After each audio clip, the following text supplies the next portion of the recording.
Hello friends, welcome back to our channel ఈ సేవ మీ అందరి సేవలో. ఎంబీబీఎస్ లేదా బీడీఎస్ చదవాలనుకునే స్టూడెంట్స్కి నీట్ అప్లికేషన్ చేసుకునేందుకు ఫిబ్రవరి 9 నుండి మార్చి 9 వరకు అవకాశం అయితే ఇవ్వడం జరిగింది. సో ఈ నీట్కి ఆన్లైన్ అప్లికేషన్ ఎలా చేసుకోవాలి ఇప్పుడు మనం తెలుసుకోబోతున్నాం. నీట్ అప్లికేషన్కి ముందుగా కొన్ని డాక్యుమెంట్స్ అనేది మనం రెడీ చేసుకొని ఉంచుకోవాలి. అందులో మొట్టమొదటిది క్యాండిడేట్ యొక్క పాస్పోర్ట్ ఫోటో. సో ఈ పాస్పోర్ట్ ఫోటో వచ్చేసి మనకి వైట్ బ్యాక్గ్రౌండ్ 80% ఫేస్ ఉండేలా చూసుకోవాలి.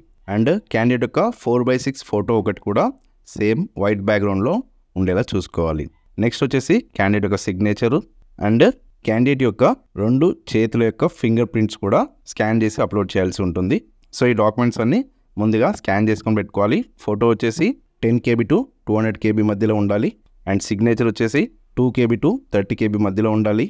అండ్ ఫింగర్ ప్రింట్స్ వచ్చేసి 10 KB to 200 KB మధ్యలో స్కాన్ చేసి పెట్టుకోవాలి.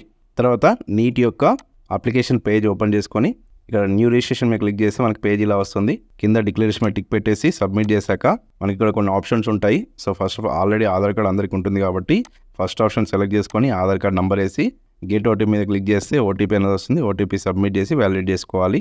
తర్వాత ఆధార్ కార్డ్ ప్రకారం డీటెయిల్స్ అనేది ఫెచ్ అవ్వడం జరుగుతుంది. సో ఇక్కడ క్యాండిడేట్ నేము ఎస్ఎస్సి మెమోలో ఏ విధంగా ఉంటే ఆ విధంగా ఎంటర్ చేయాలి. తర్వాత ఫాదర్ నేమ్, మదర్ నేమ్, అలాగే డేట్ ఆఫ్ బర్త్ కరెక్ట్గా ఉన్నాయో లేవో చూసుకొని జెండర్ సెలెక్ట్ చేసుకొని నేషనాలిటీ, అలాగే ఐడెంటిటీ టైప్లో ఆధార్ కార్డు కాకుండా వేరే ఇతర పాన్ కార్డ్ కానీ, ఓటర్ ఐడి కానీ, బ్యాంక్ పాస్బుక్ కానీ, లేదా సెకండ్ ఇయర్ హాల్ టికెట్ కానీ పెట్టుకొని దాని నెంబర్ వేయచ్చు. తర్వాత ప్రెజెంట్ అడ్రస్ డీటెయిల్స్లో మీరు ఉంటున్న రెసిడెంట్ అడ్రస్ అనేది ఇక్కడ మెన్షన్ చేయాలి. తర్వాత మొబైల్ నెంబర్, ఈమెయిల్ ఐడి కూడా మీరు ఏదైతే యూజ్ చేస్తున్నారో అది కంపల్సరీ మెన్షన్ చేయాలి, ఎందుకంటే ఓటీపీలు వస్తాయి. తర్వాత ప్రెజెంట్ పర్మనెంట్ అడ్రస్ ఏమైతే ఇక్కడ టిక్ మార్క్ పెట్టేస్తే ఆటోమేటిక్గా కాపీ అయిపోతాయి. అండ్ నెక్స్ట్ వచ్చేసి మీరు ఒక పాస్వర్డ్ అనేది సెట్ చేసుకోవాలి. తర్వాత సెక్యూరిటీ క్వశ్చన్ ఒకటి సెలెక్ట్ చేసుకొని కింద ఆన్సర్ ఎంటర్ చేసి సెక్యూరిటీ పిన్ క్యాప్చర్ కోడ్ని ఎంటర్ చేసి సబ్మిట్ చేయాలి. ఎంటర్ చేసిన డీటెయిల్స్ అన్ని కరెక్ట్ ఉన్నాయా లేదా చెక్ చేసుకోమంటుంది. అన్ని కరెక్ట్ ఉంటే టిక్ మార్క్ పెట్టేసి సబ్మిట్ చేసేయాలి. తర్వాత మీ మెయిల్కి ఒక ఓటీపీ అనేది వస్తుంది. ఆ ఓటీపీ ఇందులో ఎంటర్ చేసి సబ్మిట్ చేసేయాలి. తర్వాత మీ మెయిల్కి ఒక అప్లికేషన్ నెంబర్ అనేది వస్తుంది. ఆ అప్లికేషన్ నెంబర్ని నోట్ చేసుకొని మళ్ళీ లాగిన్ పేజ్కి వెళ్ళి అప్లికేషన్ నెంబరు మీరు ఎంచుకున్న పాస్వర్డ్ని ఎంటర్ చేసి సెక్యూరిటీ పిన్ ఎంటర్ చేసి లాగిన్ చేయాలి. తర్వాత ఇక్కడ అప్లికేషన్ కంప్లీట్ చేయమని అడుగుతుంది. దాన్ని క్లిక్ చేస్తే నీకు నెక్స్ట్ పేజ్ ఓపెన్ అవుతుంది. ఇందులో emergency contact number and mail ID enter చేయాలి. డిక్లరేషన్ టిక్ పెట్టి సబ్మిట్ చేసేయాలి. నెక్స్ట్ చేయాలి.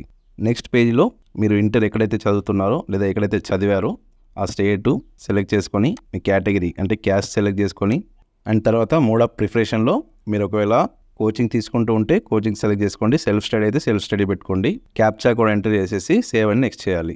తర్వాత మీరు ఒక ఫిజికల్ హ్యాండిక్యాప్డ్ అయితే ఎస్ అని, ఒకవేళ కాదైతే నో అని పెట్టేసి సేవ్ చేసేయాలి. నెక్స్ట్ వచ్చేసి మీరు ఎగ్జామ్ సెంటర్స్ అనేది సెలెక్ట్ చేసుకోవాలి.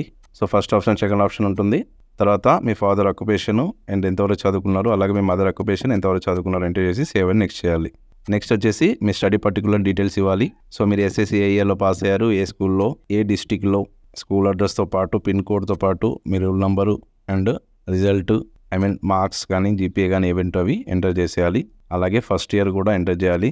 టోటల్ మార్క్స్ ఎన్ని, మీకు వచ్చిన మార్క్స్ ఎన్ని అనేది ఎంటర్ చేయాలి. తర్వాత మీరు ఇంటర్ సెకండ్ ఇయర్ అపేరింగ్గా పాస్డ్ అనేది అడుగుతుంది. ఆల్రెడీ పాస్ అయిన వాళ్ళైతే ఏ ఇయర్లో పాస్ అయ్యారు అండ్ కోడ్ సెలెక్ట్ చేసుకోమంటుంది. సో మీరు ఇంటర్ చదివిన వాళ్ళైతే నంబర్ 2 కోడ్ తీసుకోవాలి. అది కాకుండా డిప్లొమా చేసి ఉంటే దానికి సంబంధించి కోడ్స్ ఉంటాయి, ఆ కోడ్స్ సెలెక్ట్ చేసుకోవాలి. ఆ కోడ్స్ మీకు నోటిఫికేషన్లో చూపించబడడం జరుగుతుంది. తర్వాత మీరు చదివిన కాలేజ్ యొక్క డీటెయిల్స్ ఎంటర్ చేయాలి. అండ్ ఒకవేళ పాస్ అయిన వాళ్ళైతే రిజల్ట్ కూడా ఎంటర్ చేయాలి. అదే అపియర్ వాళ్ళైతే రిజల్ట్ అవసరం లేదు. ఓకే, తర్వాత రోల్ నెంబర్ వేసి సేవ్ అని నెక్స్ట్ చేయాలి. నెక్స్ట్ వచ్చేసి మీరు ఆల్రెడీ ఇదివరకు ఎప్పుడైనా ఎగ్జామ్ రాసుంటే ఎస్ అని పెట్టేసి ఎన్నిసార్లు రాస్తారో అక్కడ నంబర్ వేయాలి. తర్వాత సేవ్ నెక్స్ట్ చేసేసి ఇంతకుముందు చెప్పినట్టుగా మీరు స్కాన్ చేసిన డాక్యుమెంట్స్ని అక్కడ అప్లోడ్ చేయాల్సి ఉంటుంది.